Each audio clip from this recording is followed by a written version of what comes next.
앉아요. 네. 지솔은 조심스러운 발걸음으로 다가가 서진의 엄마이자 SJ그룹 명예회장이면서 산하미술관 관장인 심양이의 앞에 자리를 잡고 앉은 순간 그녀는 숨을 쉴 수가 없었다.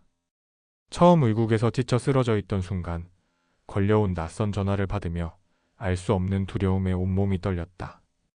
심양이에요. 전화기 너머에서 들리는 말에 벌떡 일어나 앉았다. 그 다음은 어떤 말을 주고받았는지 기억조차 없었다. 최대한 서둘러 샤워하고 자신이 가지고 있는 옷 중 제일 깨끗하고 단정한 옷으로 갈아입고 달려간 카페에 들어서자 손을 들어 올리는 중년의 여자가 있었다. 그 사람이 바로 심양이임을 한눈에 알아볼 수 있었다. 곱고 단아하다. 한눈에 그 단어가 주는 모든 의미를 이해할 수 있게 하는 모습의 여자는 바로 그녀의 남자친구인 이서진의 엄마였다. 커피 들죠. 좋아한다고 해서 시켰는데 취향에 맞을지 모르겠네요. 아, 네. 감사합니다. 정중한데도 왠지 잔뜩 벼른 칼날이 눈앞에 있는 것 같은 서늘함에 소름이 돋았다. 사실 서진과 함께하고 얼마 지나지 않아 자신과 다른 세상의 사람인 것을 알게 되었을 때 지금과 같은 순간을 각오했었다. 소위 말하는 계급과 신분 차이는 사랑으로 해결할 수 있는 것이 아니라는 것을 모를 정도로 어리지도 어리석지도 않았다. 그동안 보아온 드라마나 영화에서 가진 것 없는 여자 주인공을 찾아온 남자의 엄마가 어떻게 하는지, 간접 경험을 해서 어떤 일이 있어도 기죽지 않고 당당하겠노라고 마음을 다잡았다. 드라마 속 여주들처럼 그녀도 가진 것 없긴 하지만 그래도 나름 자부심으로 살아온 그녀였다.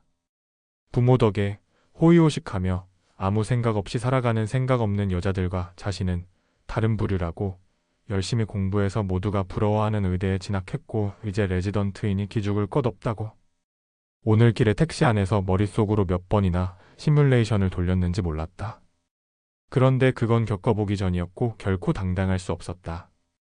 오히려 현실에서는 두려움의 오금이 저릴 정도였다. 머리카락 한 올 흘러내리지 않게 싹 빗어 올린 심여사의 압도적인 존재감에 그녀는 이미 전의를 상실하고 말았다. 언제까지 기다리면 될까요? 더구나 인사를 건넨 다음 제대로 된 설명도 없이 툭 던진 말이었다. 말에서조차 차가운 기운이 흘러넘쳤지만 또 지독하게 정중했다. 말투도 여전히 존칭이었다. 흔한 반말투나 약간은 격앙된 목소리로 비아냥거리는 것이 아니어서 더 조심스러웠다. 그런데다 머리가 좋다고 자부하던 그녀조차 이해가 되지 않는 물음이었다. 뭘 기다린다는 것인지 되물을 수밖에 없었다. 네? 언제까지 기다리면 내가 내 아들의 곁에 있는 한지솔 씨 얼굴을 안 볼 수 있는지 묻는 겁니다. 그녀는 그제야 심여사의 말을 알아듣고 바로 하얗게 질렸다. 나 돈 같은 것 안 줄 겁니다. 물도 안 뿌릴 거고요. 원한다면 연애해요. 실컷? 내 아들이 후회하지 않을 때까지 정말 친하게. 그런데 어떤 일이 있어도 절대 한지솔 씨가 내 아들의 아내로 나와 마주하는 일은 없을 겁니다. 그제야 그녀는 서진의 엄마가 원하는 것을 알 수 있었다. 자신을 부른 이유도 알 수 있었다. 사귀는 동안 필요한 것이 있으면 줄 테니 연락하고요.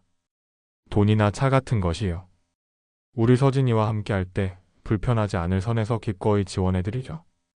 물론 헤어지고 나면 일정 금액을 계좌에 넣어주고요. 위자료로. 그러니까 그 말씀은 네, 내 아들의 여자로 살아도 된다는 겁니다. 그렇지만 딱 내 아들의 여자로만 살라는 겁니다. 내 며느리, 우리 SJ그룹 총수의 아내 자리는 넘보지 말고. 만약 어기면 동생분이 원하는 삶을 살기 어려울 겁니다. 그녀는 순간 서진 엄마의 말에 온몸이 얼어붙어버리는 것 같았다. 차라리 당장 헤어지라고 소리 지르고 물을 얼굴에 쏟고 돈을 건네는 것이 나을 것 같았다. 아들인 서진의 여자로 살아도 되지만 절대 모두의 앞에 얼굴을 내밀지 말라고? 허무맹랑한 꿈은 꾸지 말라고? 시키는 대로 하지 않으면 지우리를 그냥 두지 않을 거라고 말하고 있었다. 그럼 내 말을 알아들었을 거로 믿고 다시 얼굴 마주하는 일이 없었으면 하네요.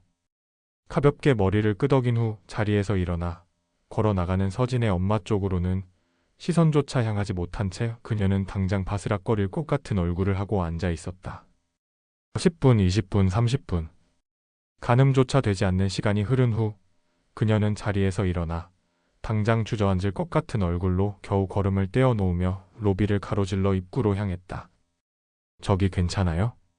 어디 아파요? 지나가던 여자가 위태로워 보이는 그녀가 걱정스러웠던 것인지 그녀에게 다가와 물었다.